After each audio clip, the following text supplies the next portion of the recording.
বাংলাদেশের জঙ্গি সংগঠন আনসারুল্লাহ বাংলা টিমের টার্গেট কি পশ্চিমবঙ্গ? কেন একথা বলছি? কারণ মুর্শিদাবাদ সহ কয়েক জায়গায় আনসারুল্লাহ বাংলার ভাবধারা প্রচারের পরিকল্পনা করা হচ্ছিল কিনা তা নিয়ে প্রশ্ন উঠে যাচ্ছে। এমনই তথ্য সামনে আসছে। সংগঠন বাড়াতে কি বাংলায় সদস্য সংগ্রহের কাজ শুরু হয়েছিল?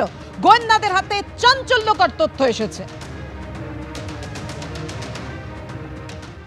মুর্শিদাবাদে হরিহরপাড়া আব্বাস আলীর বাড়িতে রয়েছে। এই যে বাড়ি রয়েছে, এই বাড়িতে অসম পুলিশের এসটিএফ তারা কিন্তু হানা দেয়। পরবর্তীকালে আব্বাস আলীকে গ্রেপ্তার করে জঙ্গি সন্দেহে।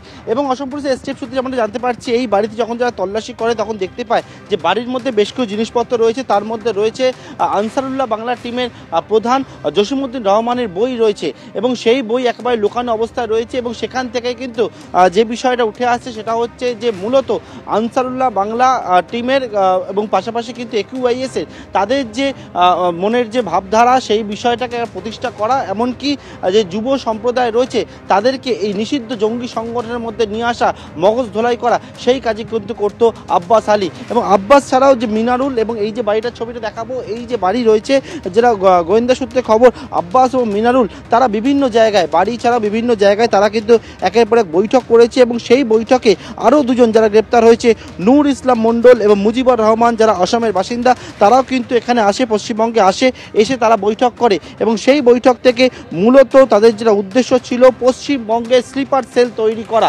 এবং সেই স্লিপার সেল তৈরি করে তারা কিন্তু যে নিষিদ্ধ জঙ্গি সংগঠন তাদের যে কাজ, সেই কাজ করা। এবং পরবর্তী তাদের কি প্ল্যান ছিল সেটা অবশ্যই তদন্তকারী জানছেন। তাদের গ্রেপ্তার করার পর জিজ্ঞাসাবাদ করতে হবে। তাই বাড়ির মধ্যে থেকে একেবারে আনসারুল্লাহ বাংলা টিমের প্রধানের বই উদ্ধার হচ্ছে এবং বিভিন্ন রকম যে তথ্য প্রমাণ পাচ্ছে, সেক্ষেত্রে গোয়েন্দারা মনে করছেন সেটা যে পশ্চিমবঙ্গে যে স্লিপার সেল তৈরি করাই ছিল এদের মূল উদ্দেশ্য।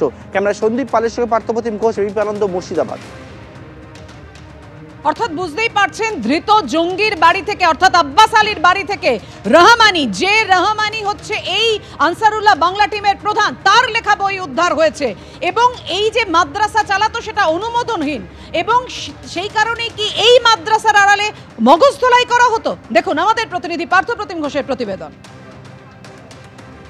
জঙ্গি সন্দেহে গ্রেপ্তার হয়েছে আব্বাস আলী। এবং আব্বাস আলী এই যে হরিহরপাড়ার যে বারুইপাড়ার এই যে জায়গায় আমরা দাঁড়িয়ে রয়েছি, এখানে মাদ্রাসা খুলেছিল এবং সেখানে কিন্তু একবারে পড়াবার জন্য এই ঘরটা সে ভাড়া নেয় প্রায় মাস 7 আগে। কিন্তু যে বিষয়টা মূলত গোয়েন্দা সূত্রে জানা যাচ্ছে সেটি হচ্ছে আসলে এই মাদ্রাসা ছিল মগজ ধোলাইয়ের কারখানা।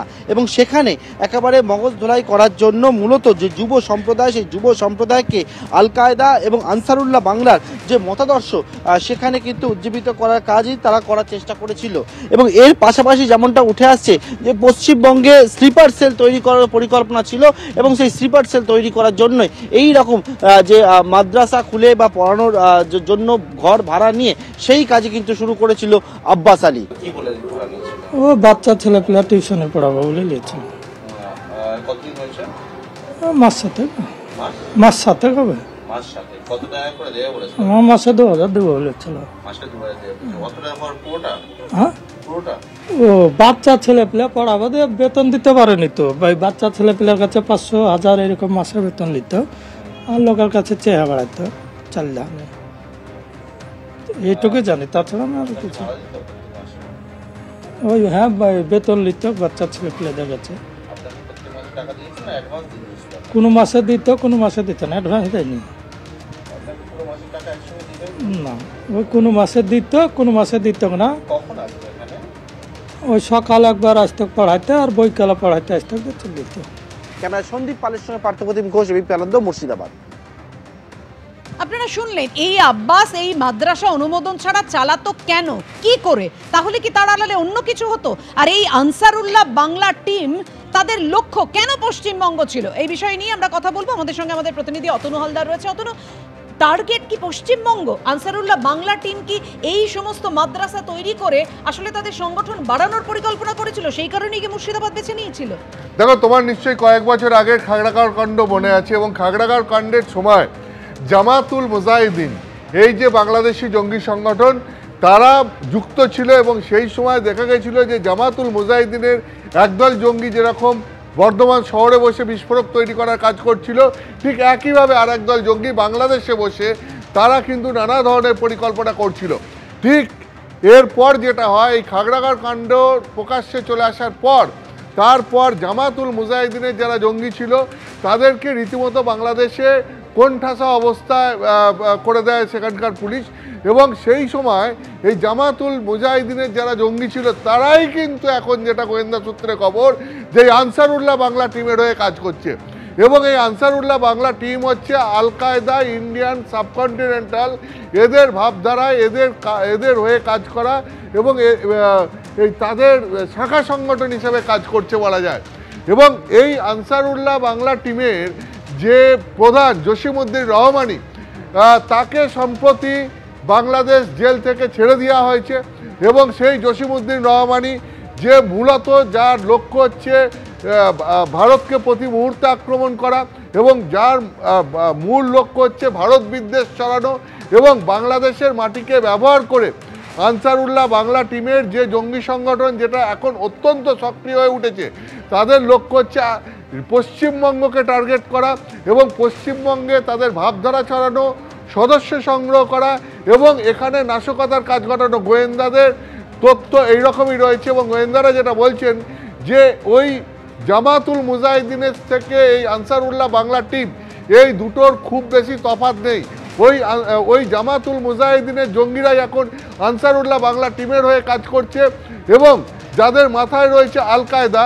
এবং এই জসিমউদ্দিন রহমানি, যে একজন বাংলাদেশে বসে এই মুহূর্তে বাংলাদেশ সরকারের রীতিমতো মদত পাচ্ছে এবং যার লক্ষ্য হচ্ছে ভারতকে কোনো না কোনোভাবে আঘাত করা।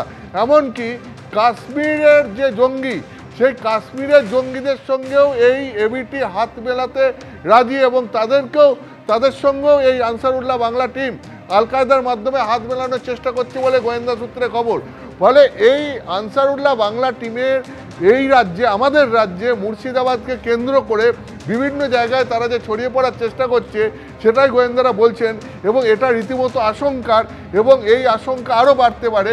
তুমি জানো যে ইতিমধ্যেই আসামে এই টিমের মোট 11 জন জঙ্গি ধরা পড়েছে, তার মধ্যে 2 জন এই রাজ্য থেকে ধরা হয়েছে এবং একজনকে কেরল থেকে ধরা হলেও সেই বাংলাদেশি জঙ্গি প্রায় 11-12 বছর এখানে মুর্শিদাবাদে কাটিয়েছিল। ফলে এই আনসারুল্লাহ বাংলা টিম এরা মুর্শিদাবাদকে টার্গেট করে এগোচ্ছে, ঠিক খাগড়াগড়ের সময় জামাতুল মুজাহিদিন যেভাবে তোমার বর্ধমানকে টার্গেট করে এগিয়েছিল। এবং তুমি যে কথা বলছো, তখনও মানে এনআইএ খাগড়াগড় বিস্ফোরণের পর এনআইএ তদন্তের পর কিন্তু এটা উঠে এসেছিল। তারা বলেছিল মুর্শিদাবাদ, বহরমপুর এই সমস্ত জায়গাকে ব্যবহার করে এরা একটা মিনি বাংলাদেশ তৈরি করার চেষ্টা চলছে।